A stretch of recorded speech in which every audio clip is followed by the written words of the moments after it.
Aleluia. Ao Senhor toda honra, toda glória, todo louvor, toda exaltação e todo aplauso. Amém?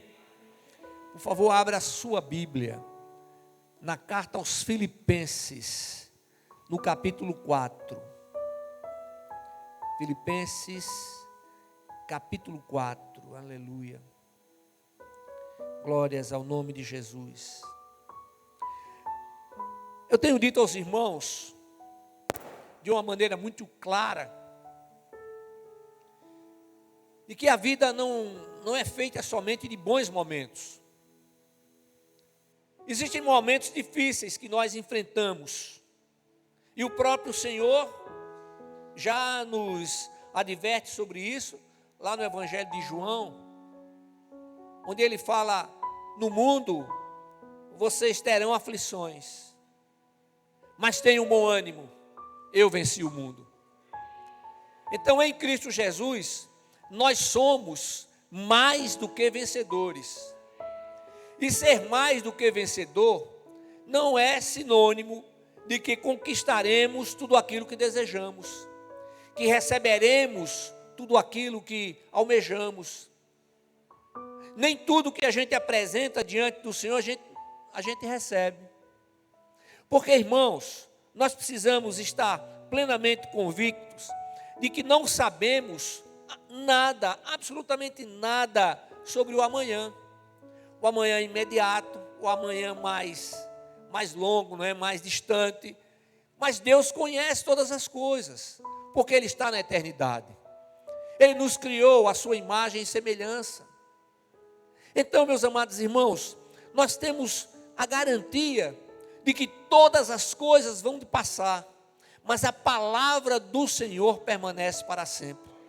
Então essa palavra, ela precisa estar muito bem arraigada na nossa mente e no nosso coração.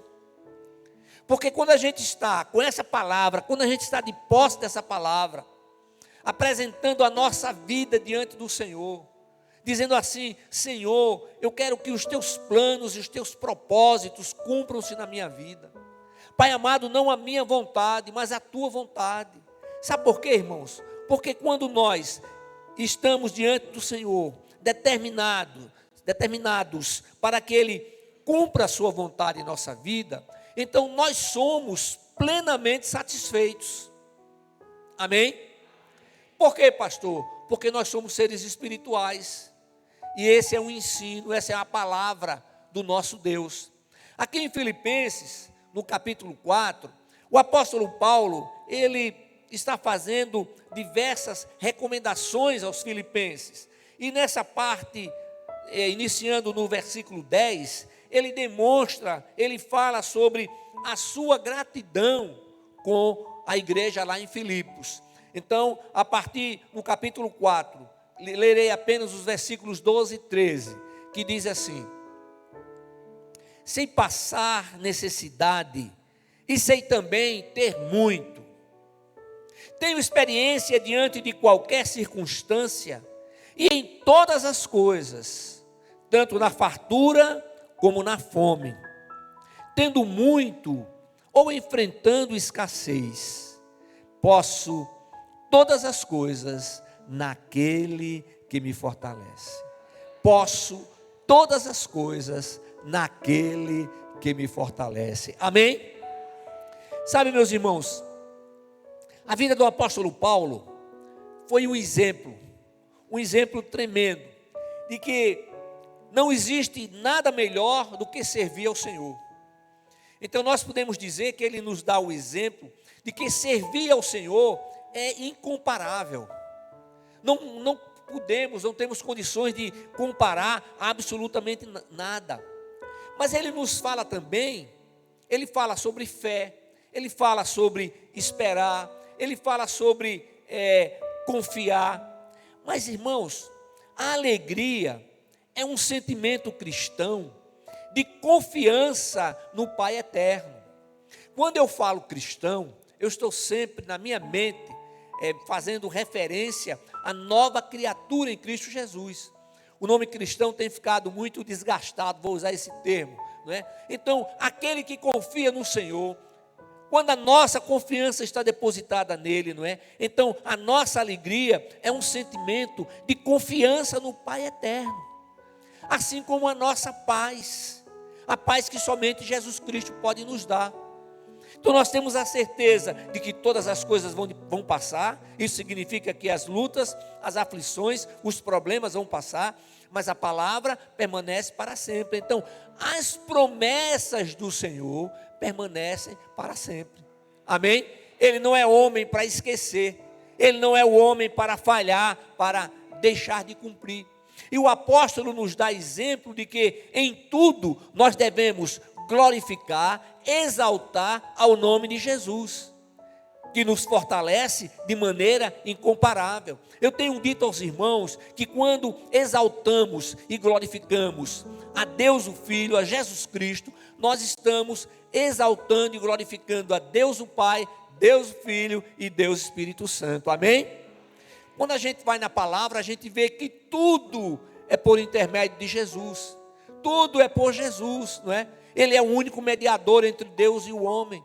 Ele estava ali no Calvário, o próprio Deus que se fez carne, não é? E habitou entre nós. E ali no Calvário, ele estava por amor a mim, a você, a toda a humanidade. Amém? Agora, irmãos, olha, o verdadeiro fortalecimento somente pode ser encontrado em Deus. Por quê? Porque Ele age por completo. O seu agir é absoluto. Então Ele age no nosso espírito, na nossa alma e no nosso corpo. Amém? Então Ele nos dá o quê? Ele nos dá o entendimento. Ele nos dá da sabedoria que vem do alto. É o Espírito Santo que nos faz compreender a sua palavra. É o Espírito Santo que nos faz lembrar das promessas do Senhor. É o Espírito Santo que nos faz lembrar quem somos, a quem servimos, quem habita em nós e para onde estamos indo. Então, o verdadeiro fortalecimento, ele é dispensado sobre todos aqueles que estão em Cristo. Mas, como falei agora há pouco, isso não significa que as aflições não virão. É certo que virão, porque fazem parte da nossa vida na terra. Estar em Cristo é desfrutar da paz interior, tendo a percepção de segurança diante de todas as circunstâncias. Amém? Então, irmãos, vejam só, nós não devemos nos culpar, preste atenção no que eu vou falar, porque a tristeza em determinado momento veio, chegou e bateu na porta. Sabe por quê? Porque ela não vai encontrar lugar na nossa vida, no nosso coração. A Bíblia diz que diante do Senhor, até a tristeza salta de alegria. Amém? Então, a tristeza virá, ela vai bater na porta. Agora, quem vai abrir a porta? É o Senhor. Aleluia. É o Espírito de Deus que habita em nós. Então, diante de alguns momentos, não é? Alguns momentos de dúvida, de fraqueza, não é? A gente chega a pensar, esse tempo de dúvida, de fraqueza, para uns é coisa de alguns minutos, para outros é coisa de algumas horas, algum tempo, mas a presença do Senhor, ela faz toda a diferença. Amém? Agora, observem que os crentes filipenses, eles são exortados para que se regozijem no Senhor. Então a nossa alegria maior deve estar naquele que nos dá a vida. Ele é o autor da vida, é Ele que nos dá a vida, é Ele que está conosco naqueles momentos dificílimos, quando não dá para falar nada para ninguém. Aí quando eu falo nisso, eu lembro da sunamita, né? Vai tudo bem na tua casa? Vai tudo bem. Vai tudo bem com o teu marido? Vai tudo bem. Vai tudo bem com o teu filho? Vai tudo bem. Mas a criança estava morta. Mas o homem de Deus não podia resolver nada. Mas quando ela chegou diante do profeta, diz o texto bíblico que ela caiu ao chão, segurou. Eu fico imaginando, viu? Segurando nas canelas do profeta. Segurando ali na frente. Eu não pedi, o Senhor me prometeu. O Senhor me deu um filho, e agora a criança está lá morta. Ele vai mandar manda Geazi lá à frente, não é? Dá o bordão, dá o cajado, vai lá e coloca em cima dela. Disse: tão certo como o Senhor vive, eu não sairei daqui enquanto o Senhor não for comigo. Aleluia. Agora, irmãos, agora imagine o seguinte: Deus, Ele está conosco, independentemente da gente pedir. Quando a gente aceita e declara a Jesus, Ele passa a fazer morada em nosso ser. Isso não nos torna pessoas perfeitas, não. Continuamos imperfeitos, continuamos pecadores, porém, pecadores que não conseguem mais viver na prática do pecado. Por que a gente não consegue? Porque vem na nossa mente: Jesus fez tudo por mim, Ele se entregou por mim, Deus entregou o seu Filho unigênito, Ele habita em mim. Eu vou fazer esse negócio que é errado, eu vou entristecer o Senhor, depois o inimigo virá me culpar, virá me acusar. Não, não, não, eu sou de Jesus, louvado seja o nome do Senhor, glórias sejam dadas a Jesus. Obrigado, Senhor, porque o Senhor está presente, obrigado porque o Senhor me fortalece, obrigado porque o Senhor me guarda, obrigado, Senhor, porque a Tua presença faz toda a diferença na minha vida, amém? Agora, irmãos, a presença divina em nosso ser, ela é acompanhada da prática do fruto. Por favor, irmão, não são os frutos, é o fruto do Espírito atuando em nosso ser, conforme está lá em Gálatas capítulo 5, versículos 22 e 23, que diz assim: mas o fruto do Espírito é amor, alegria, paz, paciência, benignidade, bondade, fidelidade, amabilidade e domínio próprio. Contra essas coisas não existe lei. Aleluia, glória a Deus. Você pode dizer assim: mas sabe, pastor, a minha dificuldade é o domínio próprio. Ou diante de determinadas situações, eu não consigo ficar calado, eu tenho que falar, eu tenho que fazer alguma coisa. E aí, pastor? E aí é que nós estamos vivendo a cada dia e nos deixando trabalhar pelo Espírito de Deus. E quando estivermos prontos, o Senhor vai nos chamar. Mas até o último momento, o último fôlego, o Senhor vai estar trabalhando. O que é que eu estou querendo dizer? Ora, se você, se eu, se nós percebemos que existe um ponto lá que a gente tem dificuldade, vamos apresentar diante do Senhor. Vamos deixar o Senhor trabalhar diante disso, não é? Vamos deixar que o Senhor opere. Vamos deixar que o Senhor trabalhe de uma forma tal que Ele transforme aquilo que a gente pensa, Ele mude e transforme aquilo que o nosso coração sente, amém? Você está entendendo o que eu estou falando? Agora, irmãos, vejam só, a vida com Cristo não é um sonho. A vida com Cristo não é um sonho. A vida com Cristo não é um sonho, mas realidade. Quando o recebemos como Senhor, único e suficiente Salvador. Quando a gente declara a Jesus, o que é que acontece? Levantou a mão, declarando a Jesus como Senhor e Salvador. Imediatamente nós somos o quê? Justificados. A justificação vem de cima para baixo, vem do Senhor. Nós somos justificados em Cristo, não é? E aí o Espírito de Deus passa a habitar na gente. É a Bíblia que diz, não sou eu que estou criando isso. Então, passamos a ser templos do Espírito Santo. Aí você diz assim: mas eu todo errado. Você vê o amor de Deus, né? Você vê o Deus tão grande que mediu o universo a palmos e pesou as águas nas conchas das suas mãos. Olha só, Ele habita em nós. Que amor indescritível. Que determinação tremenda e maravilhosa em nos abençoar, em estar cuidando da gente, olha só, em estar nos protegendo, aleluia, em estar nos livrando do mal. Então, em Cristo e somente em Cristo, nós temos a garantia de que viveremos na sua presença aqui e eternamente na nova Jerusalém celestial, onde o Deus eterno, Ele é o quê? O arquiteto e o construtor, aleluia. Ele é o arquiteto e construtor. Aí a gente observa, né? tanta coisa bonita, não é verdade?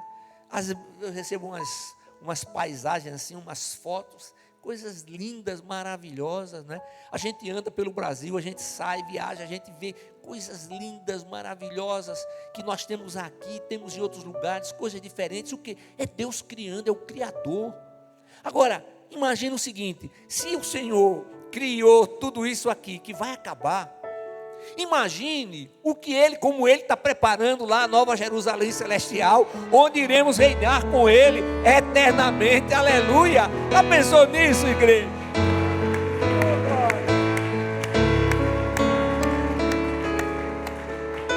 Então, irmãos, é maravilhoso isso.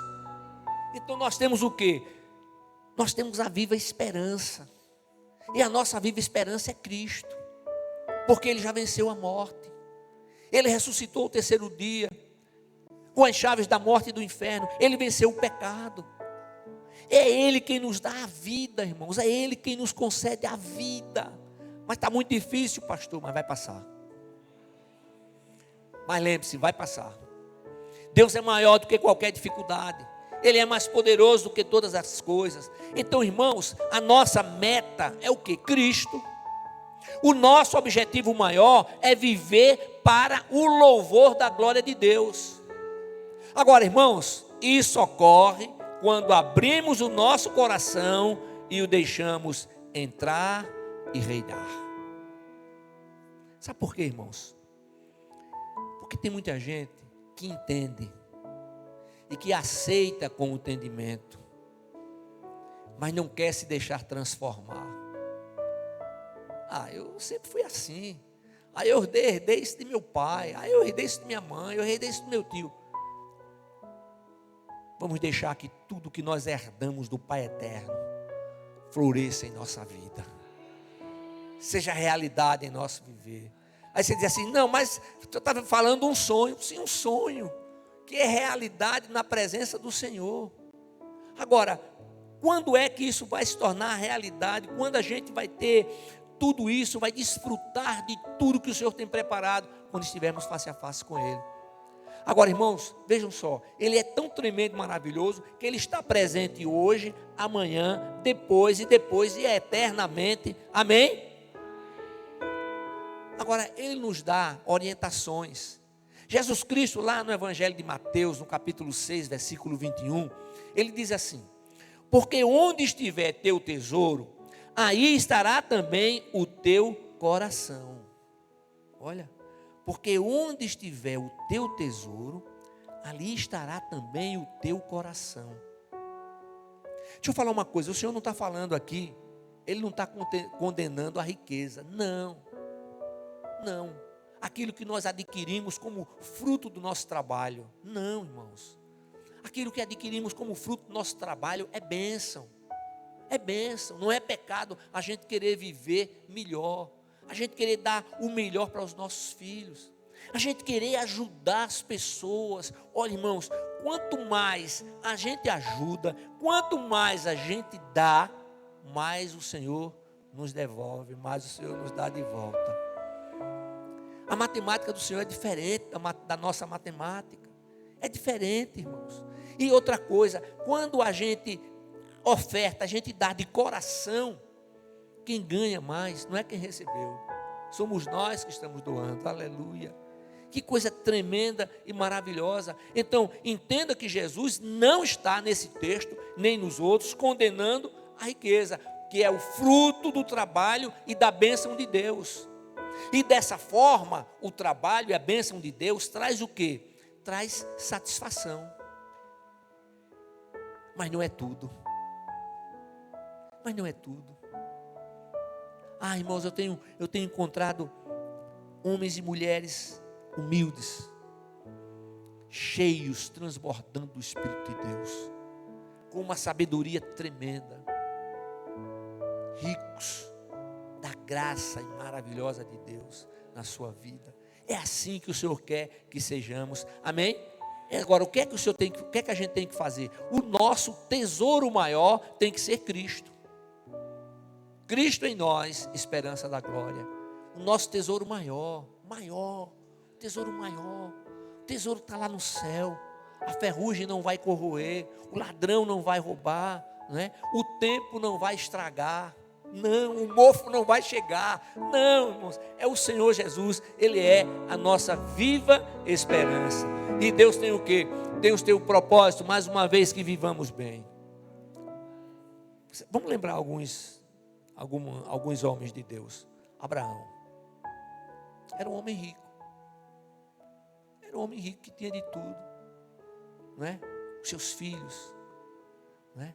A gente vai à história de Jó, o homem mais rico do Oriente, que passou por aquela prova tremenda, terrível, não é? O homem que tinha muitos bens, tinha sua mulher, tinha 10 filhos, e no mesmo dia ele perdeu os 10 filhos, perdeu todos os bens, mas não perdeu a mulher. Que bênção, aleluia. Está vendo, irmão? Está vendo, irmão? Perdeu a mulher não. E o pior é que ele adoeceu, não é? Adoeceu, disse que o seu corpo era uma chaga só, e de longe as pessoas já sentiam um mau cheiro, não é? E a mulher chega para ele e diz assim, Jó, faz uma coisa, amaldiçoa esse teu Deus, e morre. Aí Jó, eu fico imaginando, levantou a cabeça, olhou para ela e disse assim, olha, como fala uma louca, assim você está falando. Ele não chamou a mulher de louca. E aí o Senhor abençoou, ele se recuperou, e sabe o que mais? Teve mais 10 filhos com a mesma mulher, glória a Deus.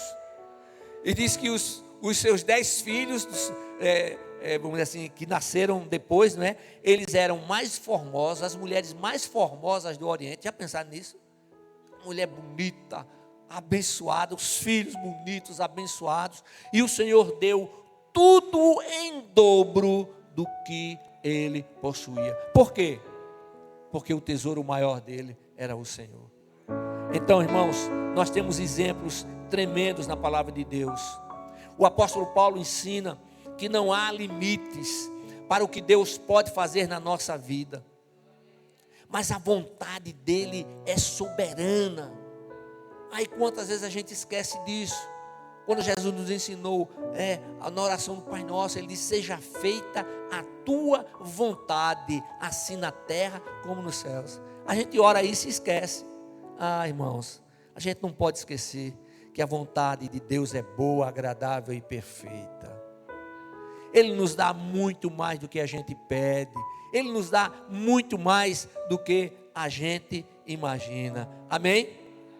Agora, irmãos, não nos esqueçamos sempre que o Senhor quer que tenhamos dias melhores, vivendo em paz. Vivendo em paz. Somente Cristo deve ser exaltado em nossa vida, irmãos. A nossa guerra é espiritual, irmãos. E as nossas armas são espirituais.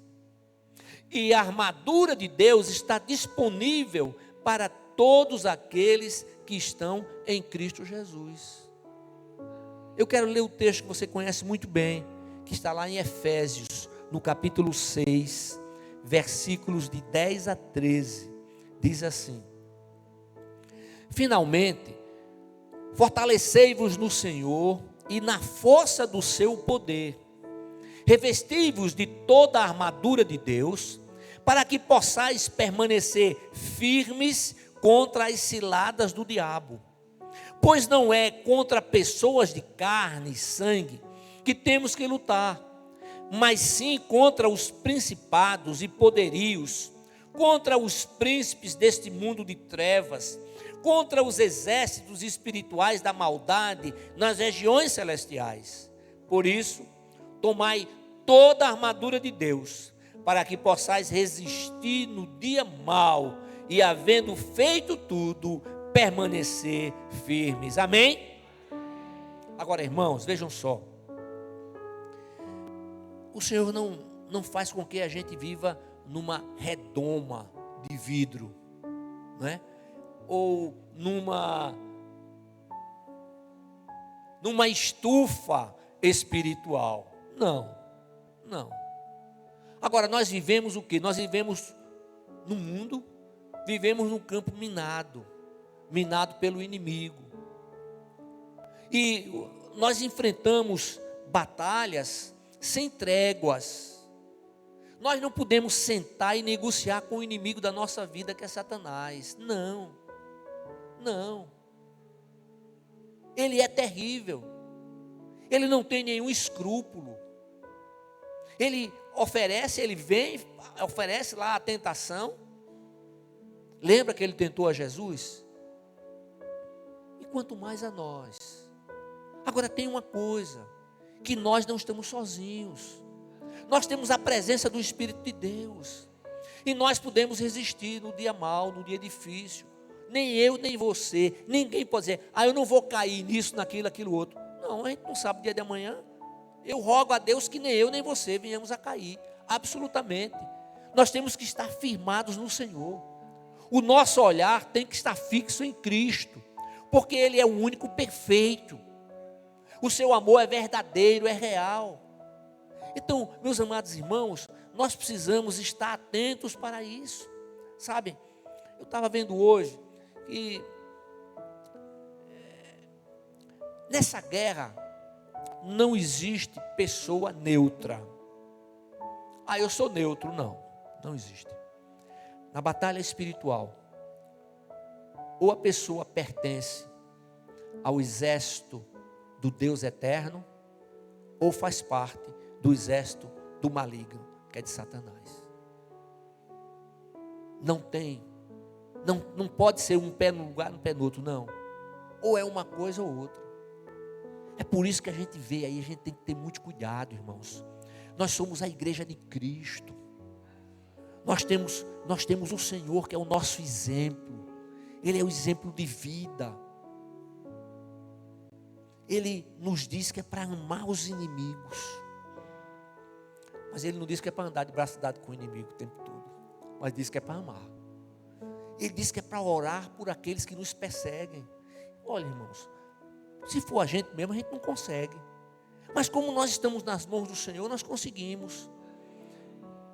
Aí você lembre de uma coisa, que todas as vezes eu falo, que quando a gente ora, apresenta o nome daquela pessoa que fez mal a você, apresenta o nome dela, e abençoe. E o senhor já fez isso, pastor? E muito. Você nem imagina. Você nem imagina. E o que é que aconteceu? Aí você vai orar e vem aquela vozinha hipócrita, mentiroso. Você está querendo enganar a Deus. Deus não se deixa enganar. Você não está perdoando coisa nenhuma. Você só está falando. Aí você fala. Mas o meu Deus me ensinou que perdão não é questão de sentimento, é questão de obediência. Aí o inimigo não tem mais como agir. É com a palavra que a gente vai, né? Aí ele quer lembrar coisas do passado. Não, mas está escrito que aquele que está em Cristo é uma nova criatura. As coisas velhas já passaram, ficaram todas para trás. Agora tudo se faz novo, aleluia. Oportunidade de viver uma nova vida na presença do Senhor. Agora, irmãos, olha, nós não podemos subestimar o inimigo. O diabo é mais perigoso em sua astúcia do que em sua ferocidade. E faz parte do jogo dele esconder a identidade. Irmãos, quem é que está por trás de tudo isso que vem acontecendo? Por exemplo, quem é que está por trás do aborto? Da ideologia de gênero? Quem é que está por trás? Quem é que está por trás do casamento de pessoas do mesmo sexo? Quem é que está por trás para a liberação das drogas? A erotização de crianças? Irmãos, vejam bem, nós temos que respeitar todas as pessoas. Nós temos que amá-las, mas não podemos compactuar com os seus erros. É por isso que a gente tem que dizer não a tudo aquilo que é contrário aos princípios contidos nas Sagradas Escrituras. Agora, irmãos, aí eu fico pensando assim, o que é que está sendo guardado no coração dessas pessoas? Com certeza, não é a palavra de Deus. É por isso que eu digo, o cristão, aquele que é uma nova criatura, ele não pode abrir mão dos princípios contidos nas Sagradas Escrituras. Amém? A única maneira de guardar o coração, igreja, é preenchê-lo com a palavra de Deus. Somente assim, o nosso coração é protegido pela paz de Deus. A vida cristã, ela deve ser caracterizada pela satisfação. Satisfação de servir ao Senhor. Satisfação de poder fazer alguma coisa como discípulos dele, né? Paulo escreveu a carta aos Filipenses e não devemos nos esquecer que quando ele estava escrevendo aos Filipenses e outras cartas também, ele estava na prisão. Ele era prisioneiro em Roma. No entanto, o que foi que ele fez? Ele expressou a sensação de paz, fortalecimento, segurança e esperança. A sua dependência a Cristo estava acima de todas as circunstâncias. Eu concluo, começo a concluir dizendo isso. A nossa confiança no Senhor, a nossa expectativa no Senhor, a nossa dependência ao Senhor, ela precisa estar acima de toda e qualquer circunstância. Não somos perfeitos, mas buscamos a perfeição que encontramos em Cristo Jesus. A fonte e a razão da nossa vida, igreja, tem que ser Jesus Cristo. Foi Ele quem nos resgatou da morte eterna para a vida eterna, das trevas para a sua verdadeira luz. É o trabalhar do Espírito de Deus em nosso ser que nos faz buscar a santificação.